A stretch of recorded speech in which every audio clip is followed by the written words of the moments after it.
So yeah, if you just tell me who you are, what your role is, and then also just a little bit about your kind of experiences and interactions to date with Foundation 92, that'd be great. Thank you. No problem. So my name is Chief Inspector Ronnie Niels from Greater Manchester Police. I oversee the work of the transport unit in relation to Foundation 92.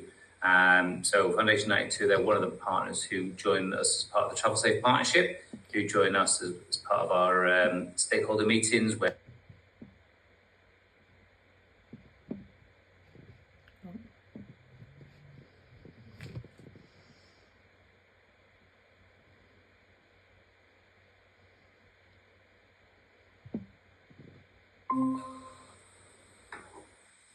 Are you back now? I'm back. Wow, right. That kicked me out there. Great. Okay, sorry. Pick up where you left off. Sure, no problem. So my name is Chief Inspector Ronnie Niels from Greater Manchester Police. I oversee a number of areas within the safer transport portfolio within specialist operations. Specifically, this looks at the transport unit, which covers public transport policing for the whole of Greater Manchester Police. In relation to Foundation 92, they work with ourselves as part of the Travel Safe Partnership, and they join and take part in stakeholder meetings where we look at and assess the demand across, for example, public interchanges and the transport network and B network across the whole of GM. And we look at how we both respond, record, and deal with incidents as such as a partnership. Okay, fantastic. Right, okay, so you've got quite a specific kind of partnership set up with them at the minute, and obviously their mission to date has been kind of to improve lives across Salford and Greater Manchester through sport, physical activity, health and well-being.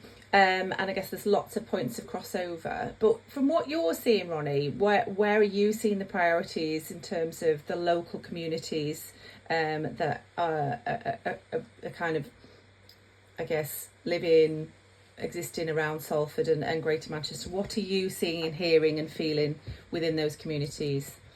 So within my business, as it were, it's young people and a lack of youth provision, which is key issue that we face.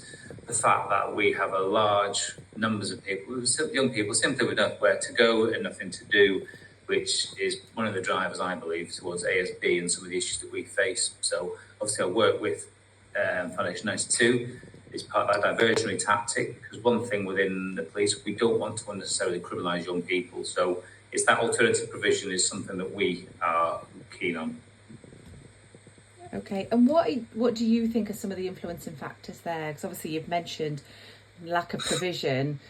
What else, is there anything else that you're seeing that might be a bit more of a kind of root cause or further upstream that you're finding these young people are just not necessarily engaging, or they've got challenges and issues? It's difficult to put exactly, but for ourselves within police, we have a reputational issue as a law enforcement body. Okay. What we have within third-party providers is somebody that breaks that link between ourselves and perhaps some of those frontline people that we want to engage and support. We're looked upon as law enforcement potentially, and you know what, the law isn't always the answer to many of these problems. There is a social solution, so that's why we partake in the Travel Safe Partnership, because we know that as a police, we're not always best placed to lead on response to whatever the problems are. Okay, so tell me a little bit more about the partnership. What has gone well? What are you seeing in terms of impact? So in relation to Foundation 92 with the partnership, it's the fact that it's another partner who has a different offer. When we look at the bus provision, for example, and that engagement, the fact it's someone else, it's got that links to United, as it were. It's a brand that breaks down that perhaps initial suspicion, as it were, because it's something that's familiar to a lot of people, and particularly young people that will play out Foundation 92.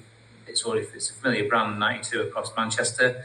We see it with the signings on the building, for example, the 92 Academy, I think it is, in Trafford. You'll pass it on a tram, these sorts of things. So it's something that's familiar, and it obviously is an alternative.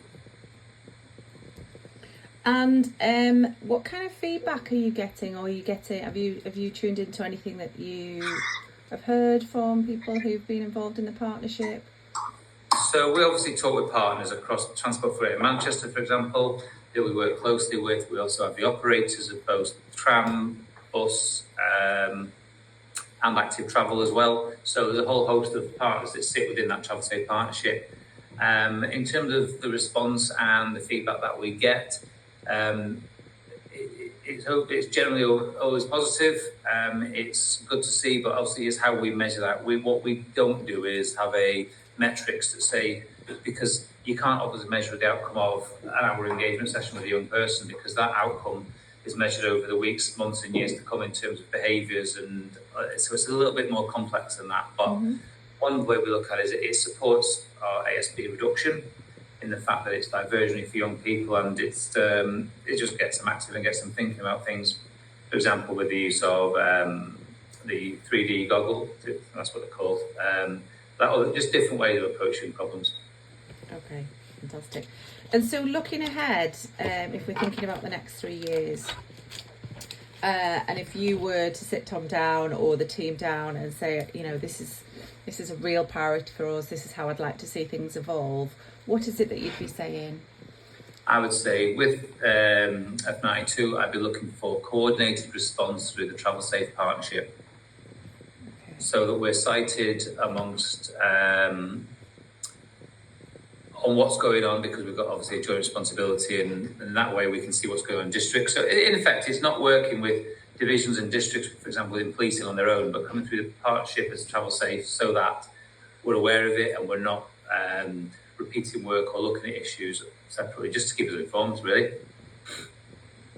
So is that, would you say it's kind of just keep things joined up? Is that what you're looking for? Yeah.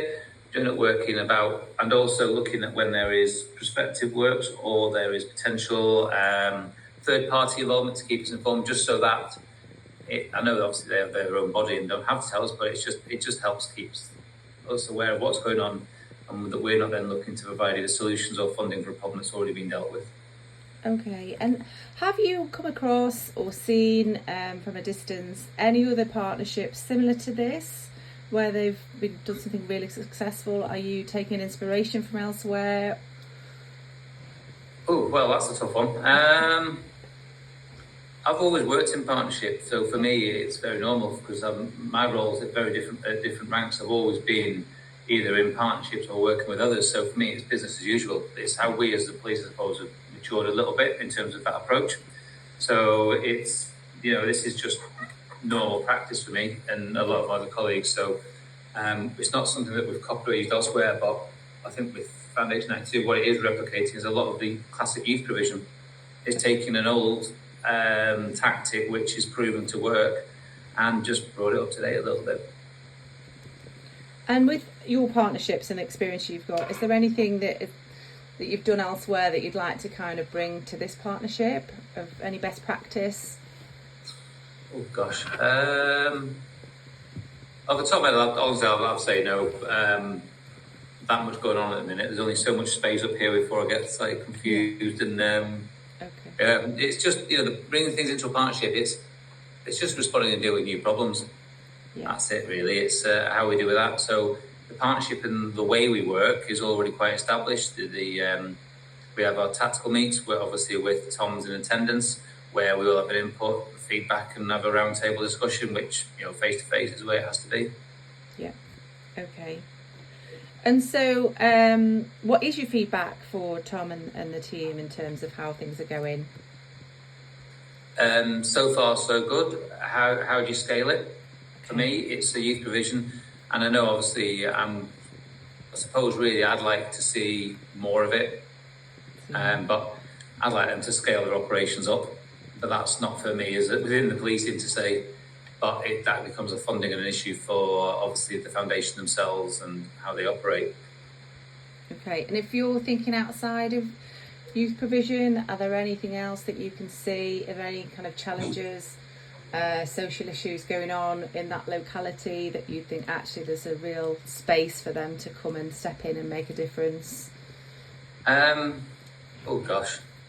That's me to comment. I suppose socio-economic commentary on Salford. It's big, but I'm just asking everybody I talk to, is there one standout thing that you think, or here's some of the things that are going on that I think actually we could. One of the things that's one which we see sometimes is a lack of a positive role models and who young people are looking up to. Yeah. Which is perhaps something that they already address in part of their tactical delivery. I don't know, but that role modelling and who the kids' heroes are is a huge problem for me.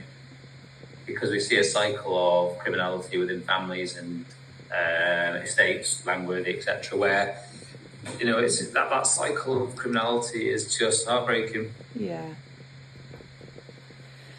And so from what you've mentioned about the brand and the well-known kind of names associated with Foundation 92, have you had any thoughts around maybe where those two things can meet? Do you see that they're leveraging that enough?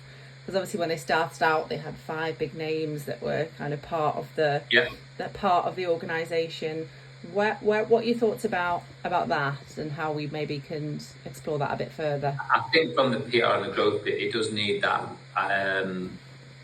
It's almost like a lot of energy is going into expansion, everything else they do, but it's also getting that name out there and what they do. But they are known about. They are a familiar part of discussions when we deal with issues across ASB and within Greater Manchester. So I don't know. I think that's a marketing question potentially that's beyond the scope of my input, really.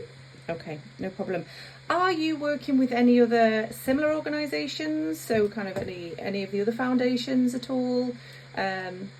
Man United or Man City, have you had any experience with any of those?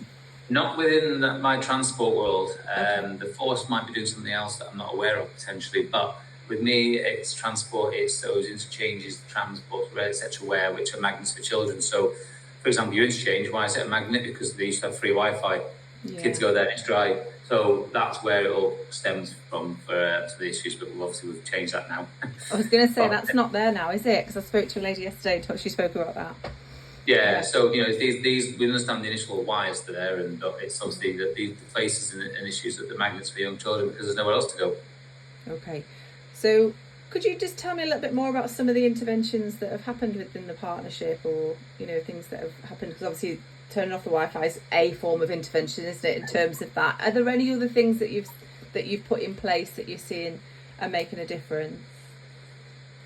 You mean from a policing or Foundation 92? Both is interesting to hear. Yeah. Okay, so we're looking at youth ASB. The issue is obviously it's having boots on the ground, for want of a better phrase, have an actual deterrent presence and actually speaking and engaging with people. The key to solving a lot of problems we deal with is simply talking to people. It's an often forgotten art, and that engagement is massively important to break down barriers, both for us in terms of a uniform, for example, but also understand the problem from their point of view. That when you do engage and you do talk to people, so part of the issue will be, and I don't want to often talk about knife crime. So when we deal with young people, there are conversations with staff, and what you'll find is that there's a perception that knife crime is a lot of young offenders and robbers, whereas actually there's a lot of scared children that carry knives. Yeah. They carry them for defence. It's not an offensive issue that they hold it for. They hold it because they are scared of both perceptions of problems and either peers and other issues. So that helps, for example, that engagement helps us to understand the actual nature of what we're dealing with. And just in terms of some of the issues that you're seeing are much more prevalent now, like knife crime, what else for young people is kind of at the forefront of your partnerships and your work? Oh gosh, it's different for a lot of young people, to be honest with you. I don't think there's a one size fits all. It's a very difficult one to answer that. I think that's the whole host of things potentially, but I think from a policing point of view, we are often reactionary in terms of what we're dealing with. Yeah. So it's, but the Travel Safe and the partnership that we work with is the prevention element of our response. So, it is that withdrawing passes from offenders, for example, or it is the engagement with people, the different ways of approaching it, the ticket checks, those encouraging compliant behaviours on the transport network. So those are the sorts of things that we do. Okay, that's great. So just thinking about the vision for Foundation 92, I guess what would be your kind of key advice for them if they're looking ahead, just from your perspective? I'd like to see a coordinated growth of provision across the transport network, managed through the Travel Safe partnership. What might that look like? Just give me a little bit more. Well, there's already an existing framework there with the Travel Safe partnership. It's already in existence where we're all sat on the table and that we understand who and what's deploying where, and it's just simple things like that. Just more of the same. Yeah. but at a larger scale. Yes, Okay. which is not necessarily very easy to achieve given the costs involved. Yeah, so that, I guess, you preempted my next question. So what are you seeing as the major challenges for an organisation like Foundation 92? It's I think the difficulty is funding. Yeah. How do they measure success? Because it's engagement and prevention, you can't really measure. So you can't say how many people haven't been robbed today, or how many children haven't gone on to commit crime as a result of that engagement and understanding of issues through the work with Foundation 92. Okay. Are there any gaps in the partnership that you'd like to see? Any other agencies or stakeholders that you think actually we would love to have them come on board? I think we've already dealt with that, to be honest with you, with previous issues in the past as part of that partnership. So I'm quite happy that we've got the right people at the table. Great. Okay. The other classic problem is it's a funding problem, and it's the fact that you've got commercial enterprise as well. So it's the altruistic good against profit and costs. It's a difficult one. It's a tightrope we have to walk. Yeah.